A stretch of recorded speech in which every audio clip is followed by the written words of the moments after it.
My whole life was built on revenge for the death of my brother, killed by the savage Apaches. Jacob hated them, considering them barbarians, especially the chief's daughter, whom he saw as the embodiment of all evil. But waking up after the fight, he discovered that it was this very woman who saved his life. Why did she do it? And why did it turn out that the enemies were not the ones he had hated all these years? Stay with us until the end, because this story will shock you to your core and teach you wisdom. Subscribe and hit the like button so you don't miss the rest. Jacob's eyes opened. A haze still lingered in them, but not from whiskey, but from the blow to his head. The last thing he remembered was dust, the whistle of bullets, and the furious cry of the Apache chief. And then, nothingness. All around was a dim light, walls of thick logs, and the smell of herbs. It was not a tent, but a log cabin. He tried to sit up, but a sharp pain shot through his body. His head was pounding, and his right arm, he thought, was broken. He was tied up. Hatred flared in his heart. It was a trap. He, a Civil War veteran, a renowned scalp hunter, was brought here to be executed. Humiliating. But his anger was quickly replaced by shock when he saw her. She was sitting on the floor by the bed, embroidering something on a piece of leather. Her long, jet black hair was intertwined with turquoise beads, and her soft buckskin clothing was decorated with fringe. Her face, framed by sharp cheekbones, was all too familiar. It was that same woman, Nightshade, the daughter of the Apache chief, who, as they said, was a fierce warrior. Her eyes, deep and calm, met his gaze, and there was not a trace of triumph or contempt in them, only wariness.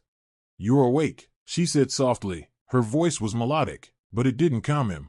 "Where am I? What have you done to me?" Jacob growled, trying to free himself. "You are in my cabin," she replied. "Your men fled and abandoned you. I found you when you were at the brink of death." It was worse than death, to be saved by an enemy, especially a woman whose people he had so often hunted. His hatred grew with every second. He knew that at any moment she could plunge a knife into his throat. But why wasn't she doing it? This question gnawed at his mind. She wants to humiliate me, to make me feel helpless. Well, so be it. I'll wait until I have a chance, he thought. He watched her, trying to read her thoughts, but her face was, like her tribe's, an impassive mask. She stood up, walked to the hearth where a clay pot stood, and poured a warm, steaming brew into a wooden mug. It smelled bitter. "Drink," she said, holding out the mug. "It will help with the pain." Jacob turned his head away. "I won't drink poison from the hands of an Apache. It's not poison. It's healing herbs. I did not want you to die. If I had, you would not have woken up." Her words sounded true, but he couldn't trust her. I ask you to like and subscribe to the channel, so you will help me in motivation to make such great stories for you, and I will see that you like them. Enjoy watching, everyone. She was an enemy, a savage, and a deep, bloody chasm lay between them. He remembered how a year ago his brother John, also a scalp hunter, had been killed in an Apache ambush. His hatred for this tribe, for its chief, for this girl, seemed to be the only thing keeping him alive. The days turned into a dragging eternity. Jacob lay there, tied up, and watched her. She wasn't like the Apaches he knew. She spoke flawless English, which in itself was a curiosity. Her movements were graceful, and when she was thinking, a sadness flickered in her eyes that didn't fit the image of a fierce warrior at all. She brought him water and food, dried meat and corn cakes. She changed his bandages, and each time her touch was gentle and careful. He tried to resist, but pain and weakness gave him no strength. "Why don't you kill me?" he finally asked, as she was changing the bandage on his arm. She stopped and looked up at him. "Because I am not a killer. My tribe took you captive, but I saw that you were gravely wounded. I asked my father to let me take care of you. I said it would bring good luck to my brother on the hunt, but that was a lie. My reason is different." The intrigue intensified. What could be the reason? "Your brother," Jacob said quietly, remembering John, his own brother. "Is he alive?" Her face hardened.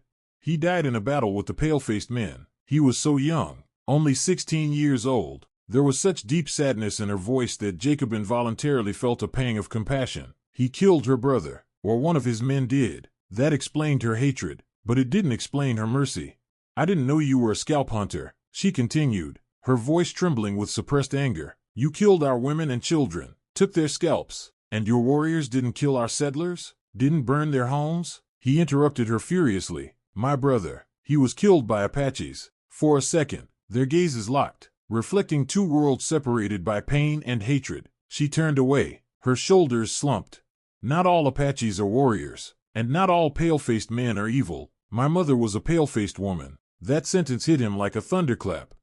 This explained everything: her flawless English, her softness, her reluctance to kill. She was half white. The hatred began to recede, giving way to completely new, frightening feelings. He saw her strength, her determination, her care for him. She was not just Nightshade. She was Emily. This was the name her mother had given her, and she revealed it to him as they began to talk about the past.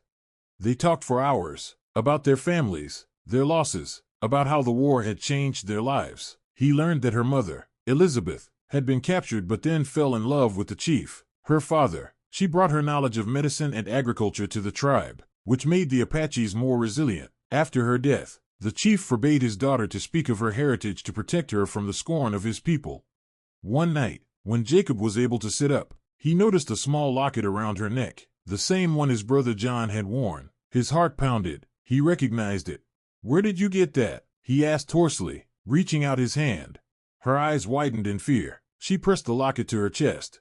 "My brother. He took it from your brother's body. Are you that man's brother?" "Yes," Jacob replied. "His name was John. He was everything to me. I swore to get revenge." Emily flinched. Tears stood in her eyes. "I didn't know. He didn't die from our arrows. He was badly wounded and taken captive. My brother wanted to bring him to us to heal him, but they were attacked on the way." "By whom?" Jacob whispered. "Scalp hunters. Your people. They killed both him and my brother. They took their scalps, and my brother hid this locket. I thought it was just a trophy," she sobbed. "But he said it was a gift for you because he was your brother. He wanted me to give it to you." The climax had arrived. The real enemies were not the Apaches, but those who, like him, hunted them. They were brutal, conscienceless men who didn't distinguish between friend and foe. The anger he had held for so many years turned, transforming into a bitter realization. His brother was killed not by his enemies, but by those he considered his allies. And Emily, the daughter of his enemy, turned out to be the one who had tried to save his brother. It was she, and no one from his own side, who could tell him the truth. Now that the whole truth was revealed, his hatred for her finally vanished. He felt a deep compassion for her. She had lost a brother too, and her pain was just as intense. Their feud was built on lies, on misunderstanding, on the cruelty of a third party. Jacob recovered quickly. He was not just regaining his strength, he was changing inside. He saw the world through Emily's eyes, a world where nature and man lived in harmony, where family and community were more important than gold and power. He fell in love with this woman who saved his life and opened his eyes. She didn't just heal his body, she healed his soul, which had been poisoned by hatred. When his wound healed, he untied himself and went to her. He didn't know what to say, but she understood everything without words. She took his hand, and they just looked at each other, knowing that their lives were now forever intertwined. He couldn't go back to his people. They were the ones who killed his brother, and he no longer shared their values. He stayed with her to become part of her tribe, to learn to live in harmony with nature and himself. Lesson from the story: sometimes, what we believe to be the truth is just a convenient lie we invented to justify our hatred. It is important not to let past pain and prejudice blind us to the truth. In the modern world, where we are divided by nationality, religion, or political views, we often look for enemies, failing to see that the real problem lies in misunderstanding and bias. Like Jacob, who found love and peace with the one he considered his enemy, we can find peace only by opening our hearts and minds and seeing in the other person not a stranger, but simply a human being.